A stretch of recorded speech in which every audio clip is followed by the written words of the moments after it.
کچھ دنوں سے ایران جنگ کے دوران اسرائیل اور متحدہ عرب امارات کے فوجی اور انٹیلیجنس تعاون کے حوالے سے ایک کے بعد ایک خبر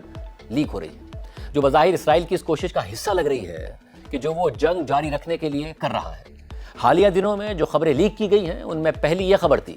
کہ جنگ کے دوران اسرائیل نے متحدہ عرب امارات میں اپنا air defence system Iron Dome اور اسے آپریٹ کرنے والے اسرائیلی اہلکار تعینات کیے تھے۔ اس کے بعد یہ خبر لیک کی گئی کہ جنگ کے دنوں میں ہی اسرائیلی خفیہ ایجنسی موساد کے چیف ڈیوڈ برنیا اور شن بیٹ کے چیف ڈیوڈ زنی نے متحدہ عرب امارات کا خفیہ دورہ کیا تھا، جس کا مقصد ایران پر کوآرڈینیٹڈ حملے کرنا تھا، جبکہ اسی دوران ہی متحدہ عرب امارات کے ایران پر براہ راست حملوں کی خبر بھی شائع ہو گئی تھی۔ مگر پھر کل تو کوئی خبر لیک نہیں کی گئی، بلکہ اسرائیلی وزیر اعظم نیتن یاہو کے دفتر سے ایک غیر معمولی سرکاری بیان جاری کر دیا گیا اور انتہائی خفیہ مگر مبینہ معلومات پبلک کر دی گئی، جسے خود اسی بیان میں بھی سیکرٹ قرار دیا گیا، یعنی سیکرٹ کہہ کر سیکرٹ معلومات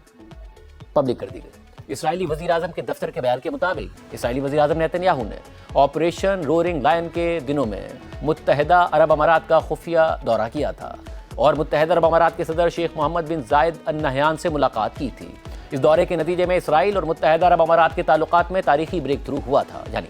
براہ راست اسرائیلی وزیر اعظم کے دفتر سے یہ بیان جاری کیا گیا اور دوسری طرف متحدہ عرب امارات جو حالیہ دنوں میں اسرائیل کے ساتھ تعاون یا ایران پر حملوں سے متعلق شائع ہونے والی خبروں پر کوئی واضح پوزیشن نہیں لے رہا تھا، یعنی نہ تردید کر رہا تھا نہ تصدیق کر رہا تھا، اس نے اسرائیلی وزیر اعظم کے دورے سے متعلق اسرائیلی وزیر اعظم کے دفتر ہی کے بیان سے باضابطہ طور پر فاصلہ اختیار کیا، اس کی تردید میں بیان جاری کیا۔ متحدہ عرب امارات کی وزارت خارجہ کے بیان کے مطابق متحدہ عرب امارات اسرائیلی وزیر اعظم نیتن یاہو کے دورے یا کسی بھی اسرائیلی فوجی وفد کے متحدہ عرب امارات آنے کے حوالے سے گردش کرنے والی خبروں کی تردید کرتا ہے۔ جب تک متحدہ عرب امارات کے حکام کی جانب سے باضابطہ اعلان نہیں کیا جاتا، تب تک غیر اعلانیہ دوروں یا خفیہ انتظامات سے متعلق کیے جانے والے تمام دعوے مکمل طور پر بے بنیاد ہیں۔ بیان میں مزید لکھا گیا ہے کہ اسرائیل کے ساتھ متحدہ عرب امارات کے تعلقات اعلانیہ اور آفیشلی ڈکلیئرڈ ابراہم اکارڈز کے فریم ورک کے تحت ہیں، اس لیے یہ تعلقات غیر شفاف یا ان آفیشل انتظامات پر مبنی نہیں ہیں۔ متحدہ عرب امارات واضح طور پر اسرائیلی وزیر اعظم کے دورے کے بیان کو بے بنیاد قرار دے رہا ہے، لیکن یہ خبر